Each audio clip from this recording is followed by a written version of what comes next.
Welcome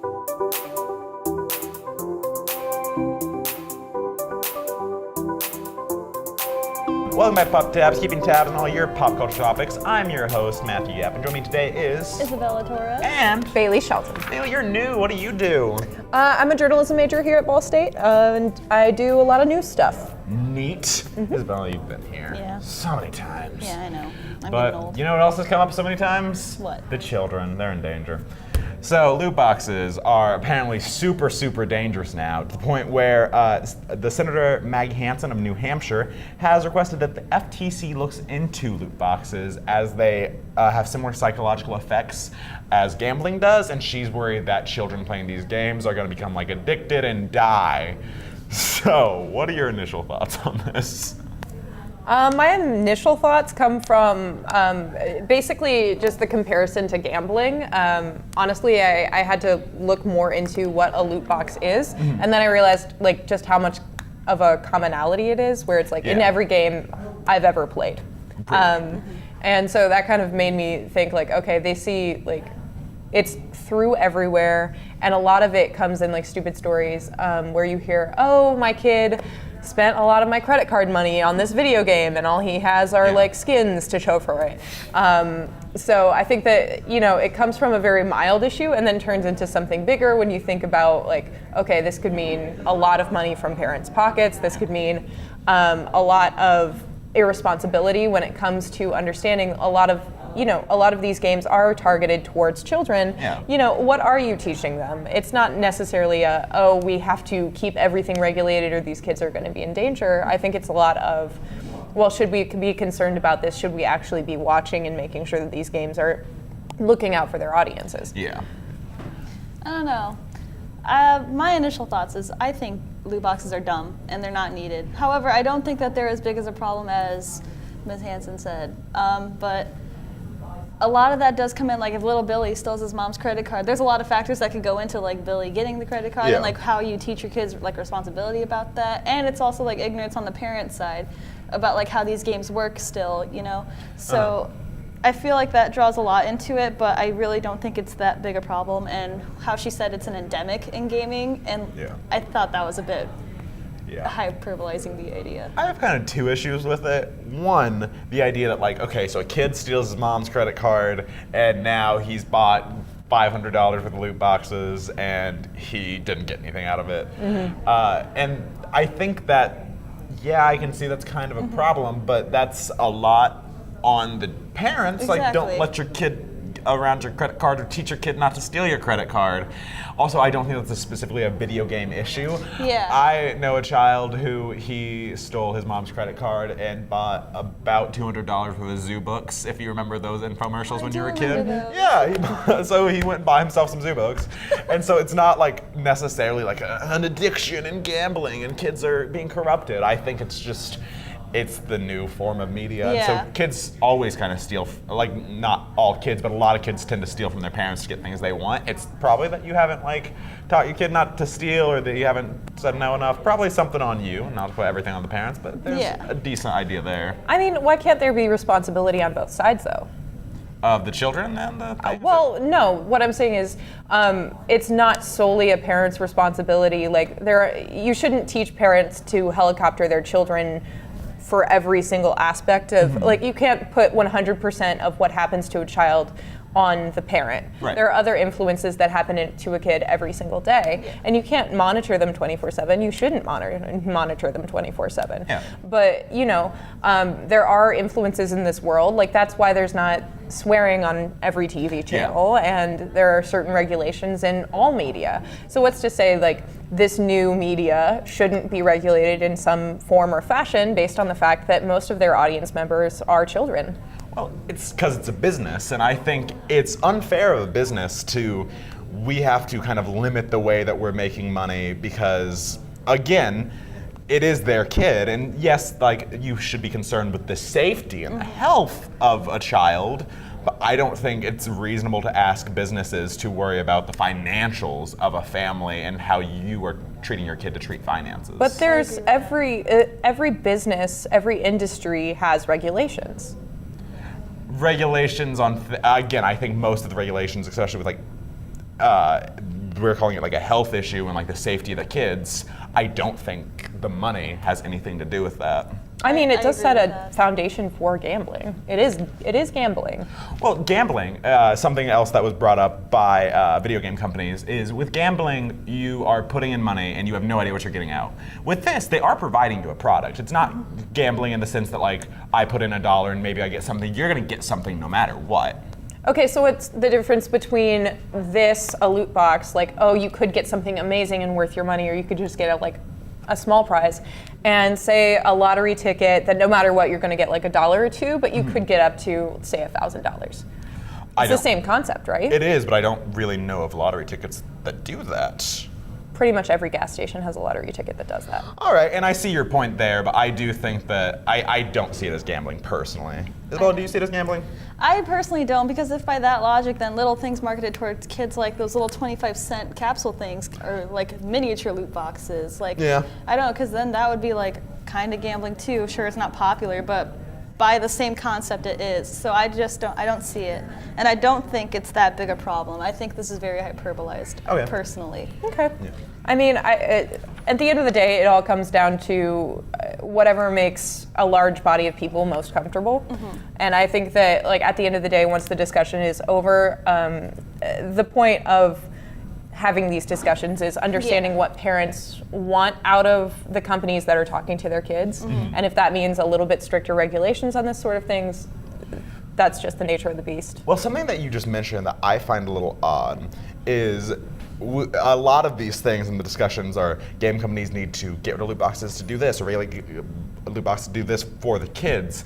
I think it's a bit of an ignorant idea to assume that all these video games are directed towards kids. I think so too. But the problem is that people under the legal age for gambling are gambling. Because after a certain age, you are allowed to legally gamble. I think it's 18, maybe that's different by state. 18, you can buy lottery tickets. A lot of casinos, you can't get in until you're 21 because of alcohol, but I think you can gamble at 18. Yeah, so, when we get past the age of 18, they're legally allowed to gamble anyway, so I feel like the discussion is for under 18s.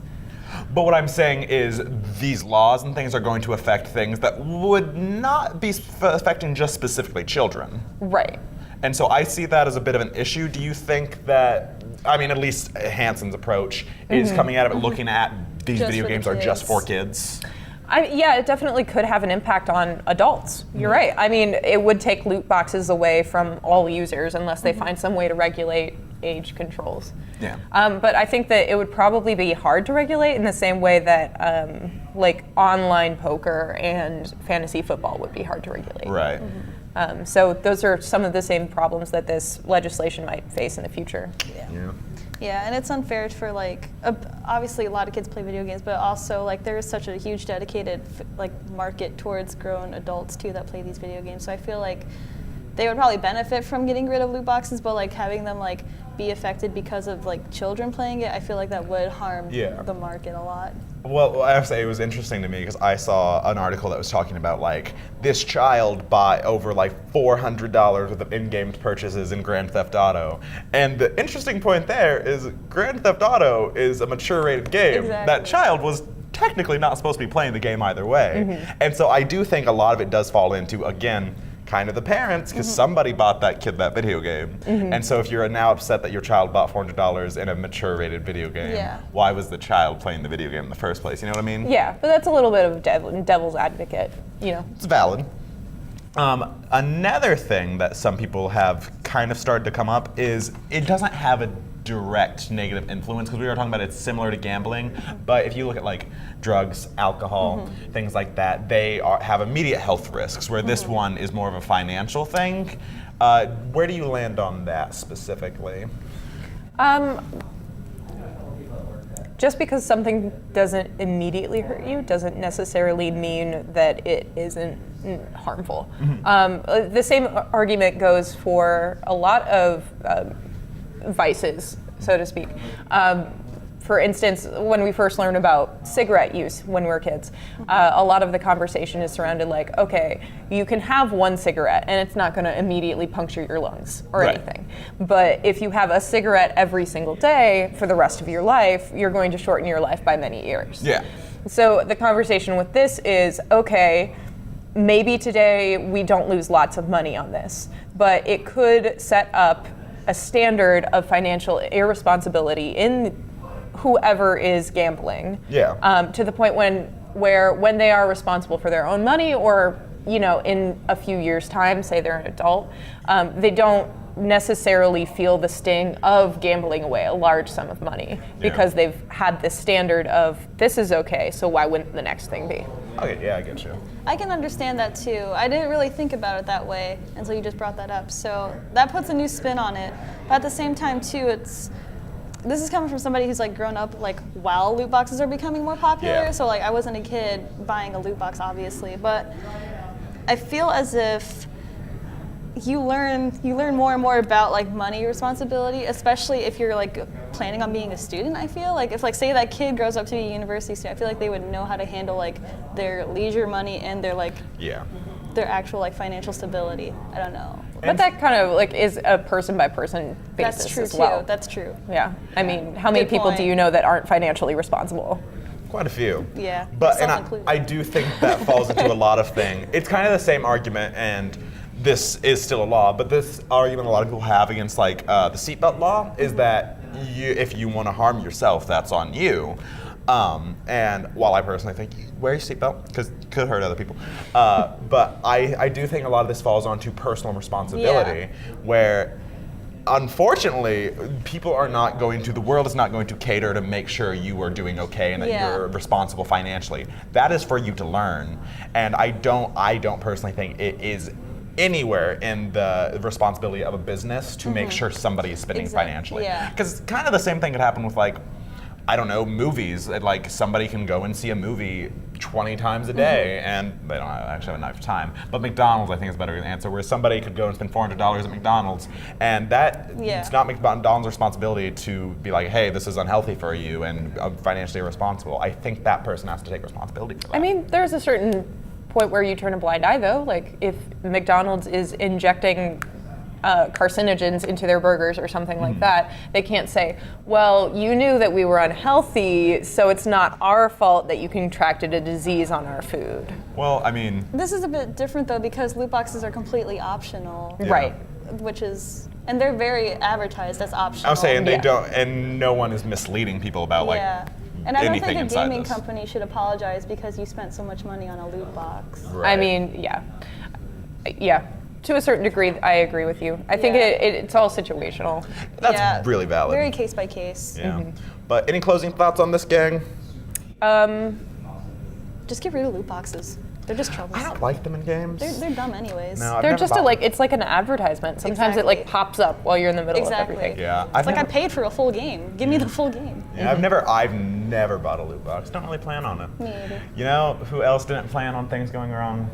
Kevin Hart. Because Kevin Hart had a birthday party for his son. It was his first birthday, and it was cowboy and Indians themed. And he got a little bit of backlash because people were like, that's super racist. And if you look, there are pictures of them in like, kind of like traditional Native American clothing and like cowboy clothing, and some people were like, that's racist, that's bad, and Kevin Hart was like, no, you're wrong.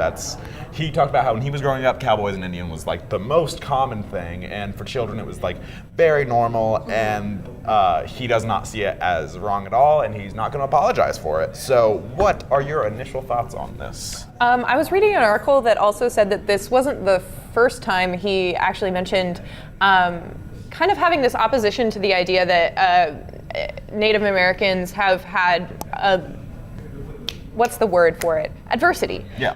And that they are discriminated against.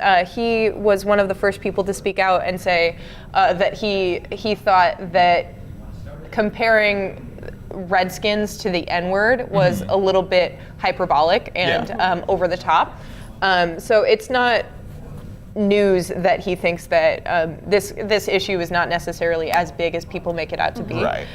So I think that where he's coming from is a place where this is already not a big issue. So it's kind of just a continuation of that discussion. Yeah. To a certain degree, I kind of agree with Kevin Hart too. This obviously didn't come out of a place of like racism or bigotry anyway. This is just something that he wanted to do for his kid. And also, I really don't want to like catch flack for this, but I don't think that cultural appropriation equals racism bad. Okay. You know, I feel like appropriation is a very misunderstood term, because what it is just like, in circumstances, making something more understandable in a way. Yeah. Do you know what I mean? Yeah, Again, I don't want to like come off as like dumb. I'll say, I don't think you're defending it, but I get what you're saying. Yeah, so like, I feel like this whole entire situation I feel is kind of misunderstood and hyperbolized and like over-exaggerated. Yeah, I'm somewhere in the middle where, in this particular case, I don't think a Cowboys and Indians birthday party for a kid is necessarily racist. I really don't care for Kevin Hart's response to it, and that is in part because of his background on this. Do I think Redskins is as bad as the N-word? No, because I'm not saying the N-word. So clearly there's like a difference there. But I do think it's kind of ignorant to just dismiss, if Native Americans especially are like, we find this offensive, I don't like this, for you to be like, well, too bad, like that's not offensive, you're wrong. I think you do have to consider other people's feelings and topics like cultural appropriation and culturally charged names. I think you have to consider that. And so for him just to completely dismiss it, I don't particularly care for, but I do have to think I agree that I think it's a bit of a jumping the gun and saying that a one-year-old's birthday party was offensive. Yeah. I would agree with that. I think that, like any parent, Kevin Hart was kind of not thinking necessarily about what the greater world was going to think of this when he made the plan. But I do think that it's one of those things where celebrities lead discussion. They do. In a lot of ways. So he's not exactly using his platform for good. Or that's unfair. He's not necessarily using his platform for a completely 100% politically correct stance. Yeah. But in fairness, that's rarely what we see from comedians or from most people who spend their lives in the entertainment industry. Like, everybody Not has to an sound opinion. harsh, Kevin Hart is not the person I thought to lead this conversation. No, he's not supposed to be expected to. No. But, in many ways, I feel like when he outwardly says, like, hey, this is not my fight to fight, a lot of people hear that as kind of rejection from him. Yeah. Like, hey, I'm not concerned with you, part of the world. So. Well, and I think, kind of like you said, I don't think it came out of malice, because at all. a lot of people really don't think, like, especially like Cowboys and Indians, they don't think of it as a thing.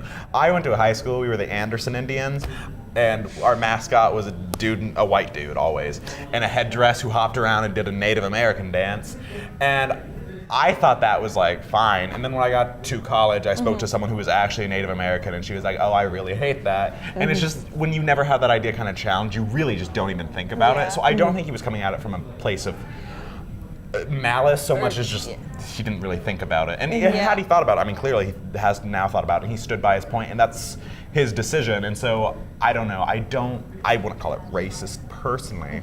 However, some people are saying that a lot of people don't think it. It was a minute group that thought it was cultural appropriation, and now people larger are saying that kind of the fact that people called it that in the first place is the problem. They think that small cases like this that get like touted as cultural appropriation and racist takes away from the conversation entirely, and it makes actual cases that are much more dramatic or more serious, it takes away from the conversation and takes away from their legitimacy. What are your thoughts on that? I can agree with that, because if you really think about when something as small as this gets hyperbolized, then how can you take anything seriously after that? And then I think after that point, the message gets confused as to what is okay and what's appreciation and appropriation at that point. So I can agree with that. Yeah. I feel like my perspective comes kind of from the discussion we had about sexual assault earlier this year, in that I think every conversation has its importance, and there's a certain level you have to take from it. Like with the Aziz Ansari story, that wasn't necessarily a story of blatant sexual assault, but it made a lot of people think about where the line is and how to deal with those situations. It created a platform in which people understood more fully that sometimes you need to have conversations because the line isn't that black and white. Right.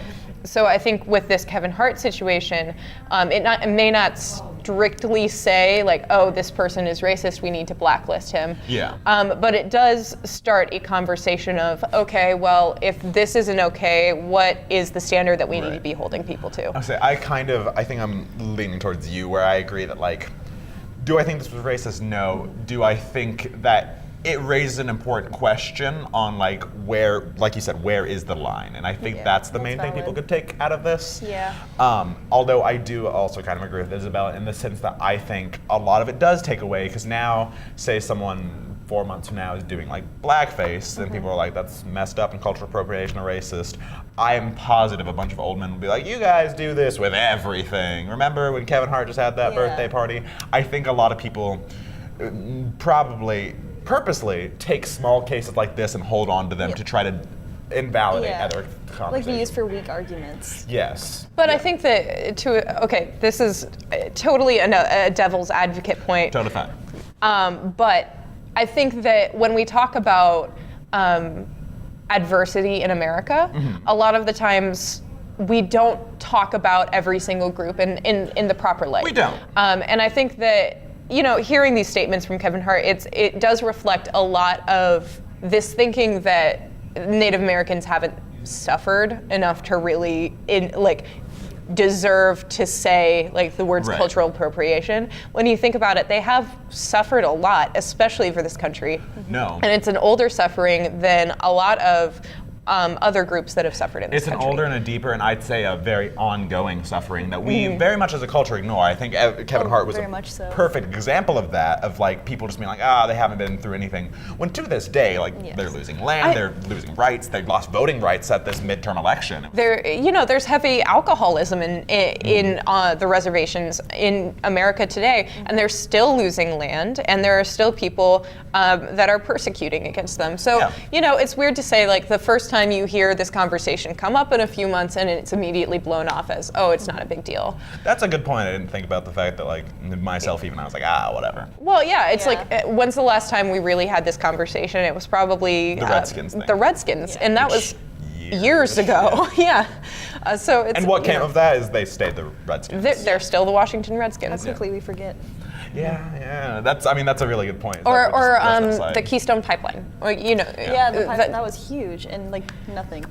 Nothing happened of it, and we don't talk about it anymore. So I think that whenever we have the opportunity for a discussion, it's not going to hurt to retouch and say, hey, even if this isn't a big issue, what else is going on with these guys? Right. I'll say that's pretty valid. Yeah. It's a good reason to check in.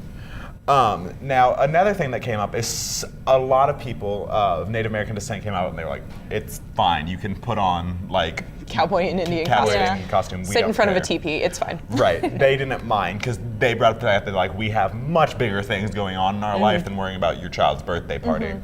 And so that kind of brought into a question is who gets to say what's offensive? Because I was looking at screenshots and people were posting like Twitter avies of the people who were like, that's offensive, that's racist. It was a lot of white people. And that's not to say that their opinions don't matter, but it did bring up the conversation of whose opinion matters in this. Should it be Native American people who get to be the ones who say it that they're offended because it would affect them? Or should things be, anyone can say that something's offensive? I immediately think back to Ghost in the Shell and the Scarlett Johansson thing. She's a white woman who was playing an Asian character. And a lot of white people said that that's very offensive and it's wrong and it's appropriation. Where if there was videos of them going to Japan and asking like, what do you guys think about this? And they were like, oh my God, I love Scarlett Johansson. That's so exciting. And so it kind of makes you think, who is it affects is the person whose opinion we listen to, or can we listen to anyone's? I think if we're to prioritize opinions, that sounds bad to say, but you know what I mean. But if we were to like prioritize opinions, I feel like the group who you're appropriating should be very high on your list, whereas like everyone else they're still important, but not so much you should consider, because at that point, a lot of the time I feel like when people like try to point out appropriation or any kind of injustice like that, a lot of the time they want to come off as like a socially woke person. If that makes any sense. It does. Yeah. So I feel like if we're to prioritizing the group that's affected most, or the people that you're appropriating should be the most important opinion. Okay, that's pretty valid. Yeah, I feel like with any discussion, it has to be more about like, hey, is this okay? And then you can move on from there and kind of see who all it affects, rather than, I don't think it's necessarily a matter of like, no, people who aren't affected by this can't have an opinion whatsoever, and more about understanding like once that conversation is started, if someone of Native American descent comes into the conversation, you have to understand their side of it as well, because they're directly affected. Yeah, I think kind of the whole point of most of these conversations are we don't want that person's voice to be erased. And so I think the most important thing is making sure their voice is then heard in that conversation. Because a lot of times it's not. Again, on the Japanese thing, Katy Perry wore a geisha, and a lot of Japanese people were like, oh no, that's cool, like she looks good in it, like we like geishas. And a lot of like white people were like, you guys just don't understand the cultural significance of it, you don't know what it means. And it's like things like that, like you're now erasing this Japanese person's voice because it doesn't fit your like angry woke narrative, not to be dismissive, but like kind of what it is. And this is like a 1-year-old's birthday party. This doesn't harm anything. And you said it yourself, it's like they have a lot more things to worry about. A lot of Native American than a people were 1-year-old's like, birthday party. Not my concern. If you guys want to help donate to this charity, please, like help us. Right, but I think that it's not like no one was offended. Like, correct. Right. There are probably Native Americans on one side of the argument who do care about it. I'm sure. So I think it's, if people are dismissive about it and say like, okay, this isn't a big issue, then that's fine, and that's the conversation. And then if there are white people who are outraged and on the advocate side and say, okay, you need to understand what you're saying has impact, then that's also good. It's just about like, okay, moving forward, having an adult conversation, judging for yourself, and then like not being a jerk to anybody. Yeah. You know who we've been a real jerk to lately? Shawn Mendes. Poor kid. He recently came out and said that he feels terrible about the fact that everyone assumes he's gay. And Shawn, you poor guy, we get it. Because apparently he's straight. Which I feel bad for laughing, but it's a bit of a funny thing that this come up for him. But he came out in an interview and talked about how he feels like he has to be seen with women constantly. He felt like he had to date women. He felt like he couldn't show like pictures of him with like makeup on and things like that, and that he feels like he's constantly in hiding. So, what are your guys' initial thoughts on this? Poor guy. I would hate having to live life that way, having to like be this person that people think I am, but also try to like reinstate my own identity with myself. Yeah. So I feel really bad for the guy, and I think it's very bad that people are putting their headcanons on this living being. Right. And it's irritating. I get pretty annoyed with this. Yeah. Yeah, poor guy. Honestly, I think that it's kind of weird whenever anybody's in the public eye, especially lately. I feel like we've had a bigger discussion about celebrities being real people too. Yeah. And I think this is just another case of it where it's like, okay, do you know him personally? No. Well, you can affect how he thinks of himself if you're like making things trend like that. Enough people share their voice and say, oh yeah, Shawn Mendes is totally gay. Right. And eventually he's going to start like questioning how he walks, how he talks, how he gives off every ounce of himself. And I think that a lot of celebrities have that trouble when it comes to the public eye. I agree, and I think that I do feel bad that he feels bad, but I don't know, there's worse things for people to say is kind of my issue. True. Where I think I get it, but like, I don't know, as someone who, from like the time they could talk, a lot of people assumed I was gay. And there's worse things for people to say, like it might affect your self-esteem a little bit, but I don't know, just know that you're not gay, and then you should be all right. And like you said, they don't personally know him, and I guess that's just kind of the way you have to take it, is they don't know you, and so just kind of move on with your life. I feel like there's a lot worse things for people to say, and not to say that your emotions aren't valid, but I think the same conversation could be had in the other direction, and we've heard it a lot where celebrities will come out as bisexual and repeatedly feel like they're being misrepresented in the media or on social media to be one way or the other, especially with Kristen Stewart, Yeah. I want to say. Like when she came out as bisexual, a lot of people were saying like, oh, she's one or the other. Oh, she's straight now, she's dating a man. Oh, she's gay now, she's dating a woman. So it's the same principle, it's just a different sexual identity. Like you can't erase somebody's identity just because it's like, oh no, you're the normal one. How dare they call you something else? Like, you know, I think that it's kind of insensitive to the idea that nobody should be misidentified, regardless of what they identify as. Right. And this isn't to say Shawn Mendes is like homophobic and hates. He's been very vocal about the fact that he's like, oh no, I'm super supportive of the LGBTQ community and I love gay people. It's just I'm not.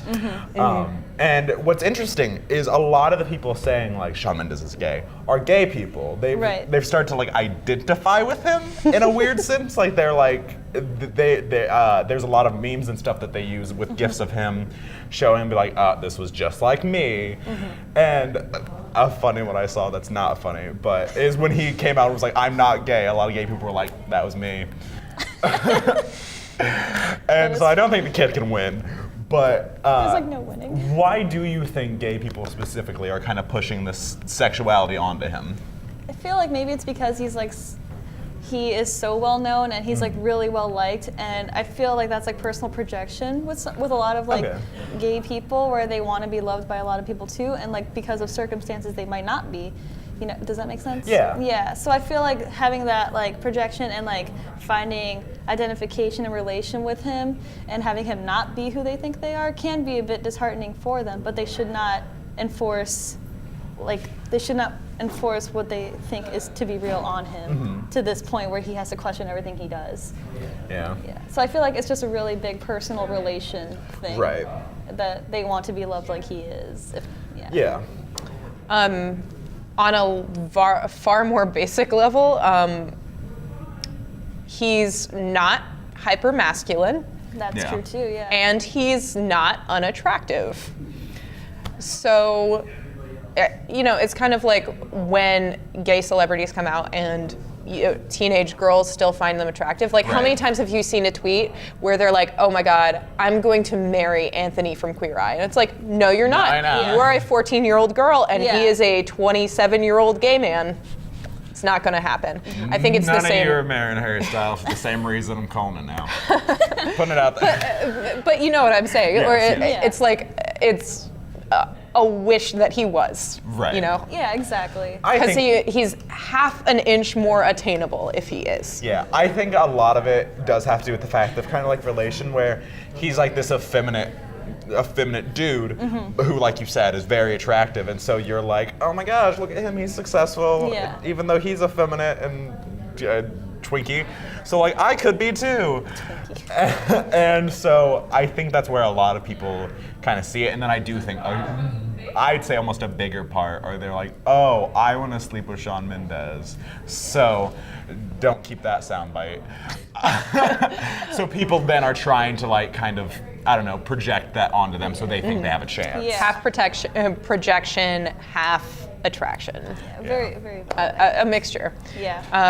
I do feel bad that he feels kind of persecuted though. Yeah. That is the kind of painful part every time something like this comes up. Yeah. You know, especially lately, I feel like no celebrity can catch a break with whether it's Shawn Mendes being like misidentified, or it's Demi Lovato going through, addiction and rehab and mental illness in the public eye, or it's, Kesha going through, a sexual assault trial for the world to see. I think that it's really harsh to be in front of the entire world when you're going through general life. I think something that's kind of like happens for celebrities is the issues that we all face is kind of amplified from them. Specifically with Shawn Mendes, I, in my opinion, I think this is a prime example of hypermasculinity being, like I said, like over amplified onto someone, where I think a lot of the reasons people think Shawn Mendes is gay is because of the hypermasculinity in our society, where he is effeminate and he has kind of a higher pitched voice and he likes to wear makeup, and so people immediately assume he's gay because we've created this kind of like masculine idea where men can't be a certain way. He was so young when he got famous. So yeah. Really. So he's basically grown up in the past few years in front of the world. Yeah. You know, he's 20. Is he? He's 20 years old. He's younger Yeah. than me. He's my age and wildly more successful. Wow, I feel bad. But do you think it has to do with hypermasculinity?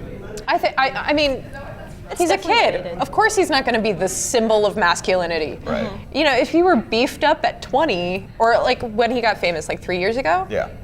17, Yeah. how many people do you know that are really the symbol of modern masculinity at age 17? Not a lot. So I think that it's really hard, like, to be held to a standard of celebrities that are much more physically developed than you and further along in life than you. You know?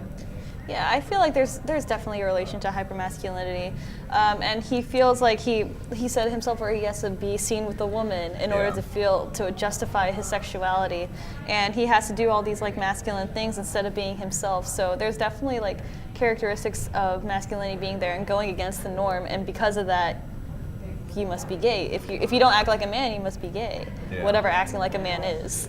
Yeah. There's not. Yeah. No, I do, and I think I sympathize really heavily with him. That like, it's annoying when like the world is like, oh, you talk with your hands a lot, and you're very limped wrist, and you have a high pitched voice, Matt. You must be gay, and it gets annoying very quickly. But I think eventually you do kind of get to a point where you're just like, okay, well, I'm not, so I guess everyone will assume you are, and then you just will be fine.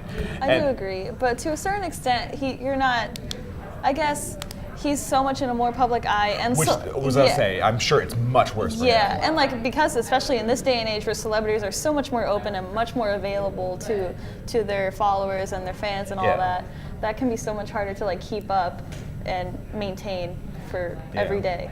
And I guess it's really hard. Like, imagine being in an interview where you're like, and now I have to seem only so upset about this thing that's going on in my life. Exactly. Yeah. Because to a certain level, you don't want to alienate a part of your fan base. Right. Right. I mean, down to he was in an interview a few months ago where I think the phrase he used was, oh, honey. And then everyone was like, oh my God, look, he is gay. He said, oh, honey. To where now you're seeing interviews and you're like, okay, only use the straight words. Like, I'm sure it's just Yeah. miserable. Yeah. But what are your guys' closing thoughts on this or anything else we talked about today? Loot boxes are dumb. The kids will be fine though. And Shawn Mendes, I wish you the best. I'm sorry that you had to go through that. I feel like with every single part of this today, it's about being kind to one another and respecting what other people say. Yeah. I think Shawn Mendes, you're straight, you're fine, you got a good voice, you'll do something well. Kevin Hart, you're also probably fine, but maybe a little more considerate of people's feelings. And FTC, just leave them alone. Loot boxes are dumb, let the kids waste their money. It's fine. It's whatever. It's fine. My moral for the day is it's fine. We're all Really falling apart exasperated. anyways, the world's done, so just get over it. But that's all for today on Pop Tabs. Thank you guys for watching. I want to thank my guests for being here. No problem. It's not mean. I don't know. Soldier Boy tell him? Well, yeah, Soldier Boy told him, but then you Soldier Boy that hoe. But like, what did you do to her? I don't know. I guess you just woo on it. I think something that's. Woo on it. I think something that's. Woo on it.